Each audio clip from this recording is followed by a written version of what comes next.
Hello students, welcome back to your own learning platform Vedika commerce classes. आज इस class के अंदर हम बहुत इंपॉर्टेंट टॉपिक कवर करने जा रहे हैं, दैट इज शेयर्स। आपकी सेकेंड बुक टोटली शेयर्स पे डिपेंड करती है, तो शेयर्स का कॉन्सेप्ट समझना बहुत जरूरी है बेटा। अब नॉर्मली स्टूडेंट्स क्या करते हैं, उनसे अगर पूछा जाए शेयर्स के टाइप कितने होते हैं, शेयर्स के फीचर्स क्या होते हैं, बता देंगे, लेकिन उनसे पूछ लिया जाए कि शेयर्स क्या होते हैं तो नहीं बता पाते हैं। ठीक है, तो आज हम पहले यही समझेंगे कि शेयर्स होते क्या हैं, देन शेयर्स को किस किस फॉर्म में, जब हम कोई भी कंपनी जब कैपिटल रेज करती है तो उस कैपिटल को किस किस फॉर्म में रेज करती है पब्लिक से, किस किस नाम से पब्लिक से मंगाया जाता है वो पैसा, वो चीज हम इस क्लास के अंदर पढ़ेंगे। फाइन।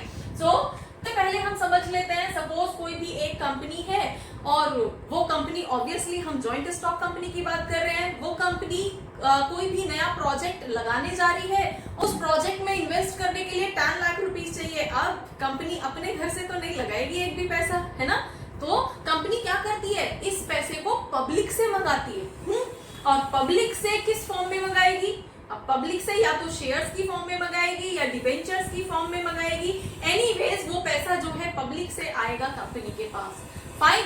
अब उसको शेयर्स कब बोला जाएगा, उस पैसे को डिबेंचर कब बोला जाएगा, वो हम यहाँ पे पढ़ेंगे। अब जब अगर ये 10 लाख रुपीस उसको मंगाना है तो उसके लिए कोई यूनिट तो डिसाइड की जाएगी ना, किस रेट से मंगाएगी पब्लिक से। तो हम मान लेते हैं कि उस शेयर का जो फेस वैल्यू है दैट इज 10 रुपीज, 10 रुपए की फेस वैल्यू के साथ पब्लिक से वो पैसा मंगाया जाएगा। ठीक है, अगर इंडिविजुअल जो है 10 शेयर्स खरीदना चाहता है तो 10 रुपए के अकॉर्डिंग 10 शेयर्स का पैसा देगा, मतलब 100 रुपीज देगा और 10 शेयर्स उसको मिल जाएंगे। ठीक है, इस तरह से डिसाइड किया गया है। और अब यहाँ पे 10 लाख रुपीस 10 रुपीस के अकॉर्डिंग डिसाइड हुए हैं, तो नंबर ऑफ यूनिट्स कितने उसको इशू करने पड़ेंगे कंपनी को, 1 लाख शेयर्स इशू करने पड़ेंगे ना। तो 1 लाख शेयर्स का मतलब है 1 लाख यूनिट्स उस कंपनी ने इनवाइट की है पब्लिक से, है ना। अब उसमें 10 रुपए के अकॉर्डिंग जो जितनी यूनिट खरीदेगा 10 रुपए के अकॉर्डिंग पेमेंट कर देगा कंपनी को। ठीक है, तो share is what, share is that smallest unit. ये जो 1 लाख यूनिट है तो 1 यूनिट की बात कर रहे हैं, तो वो स्मॉलेस्ट यूनिट जिसके लिए ना तो फ्यूचर डिविडेंड डिसाइड किया गया है कितना मिलेगा, ना ही कोई भी रिडीमेबल टाइम डिसाइड किया गया है कि कब इस पैसे को वापस लौटाया जाएगा शेयर होल्डर को, ऐसा कुछ भी डिसाइडेड नहीं है। ठीक है, तो वो यूनिट जिसके लिए ना तो टाइम डिसाइड है ना ही रेट ऑफ रिटर्न डिसाइड है, उस यूनिट को हम यहाँ पे शेयर बोलते हैं। और यही यूनिट अगर इसके लिए टाइम डिसाइड होता कि हम 10 साल के बाद इसका ये वाला पैसा आपको वापस कर देंगे, या फिर हम ड्यूरेशन हर सेमी मीन 6 मंथ्स के बाद या हर साल के बाद आपको एनम बेसिस पे इतना रिटर्न देंगे, तो रेट ऑफ रिटर्न डिसाइड हो जाएगा, टाइम डिसाइड हो जाएगा, तो वही सेम यूनिट जो है डिबेंचर बोली जाएगी। डिबेंचर और शेयर्स होते कुछ नहीं है, प्रैक्टिकली तो होता ही नहीं है, कुछ भी नहीं होता। सिर्फ एक मेल आपको मिल जाती है जिसपे लिखा होता है कि आपने क्योंकि इतने यूनिट्स का पैसा दिया है इसलिए इतने यूनिट्स आपके नाम पे हमने ट्रांसफर कर दी। ठीक है, अब अगर उसका रेट और टाइम डिसाइड है तो वो डिबेंचर बोल दिया जाएगा, उसका नाम, उसकी हेडिंग हो जाएगी डिबेंचर। और अगर उसका रेट और टाइम डिसाइड नहीं है तो उसकी हेडिंग जो है शेयर्स हो जाएगी कि इतने इक्विटी शेयर्स हमने आपको इशू कर दिए। फाइन, तो इक्विटी शेयर्स डिबेंचर्स होते क्या है समझ में आ गया, वो स्मॉलेस्ट यूनिट जो पब्लिक से किसी भी नए प्रोजेक्ट में इन्वेस्ट करने के लिए कंपनी ने मंगाई है। ठीक है, अब शेयर्स की ही बात कर लेते हैं। तो शेयर्स हमारे पास यूजुअली जो है 2 तरह के होते हैं, आपको पता होगा, equity shares and preference shares. अब देखो नाम से ही समझ में आ रहा है प्रेफरेंस शेयर्स। अब इक्विटी शेयर होल्डर्स को बेटा पैसा कब मिलता है, देखो जो भी रिटर्न होता है कंपनी को, जो भी अर्निंग होती है, जो भी रेवेन्यू होता है, उसमें से सबसे पहले तो कंपनी डिबेंचर होल्डर्स का इंटरेस्ट पे करती है। डिबेंचर होल्डर्स या बैंक लोन्स जो भी लॉन्ग टर्म डेट है उसका इंटरेस्ट पे करती है। उसके बाद जो अमाउंट बचता है उस पर टैक्स पे करती है।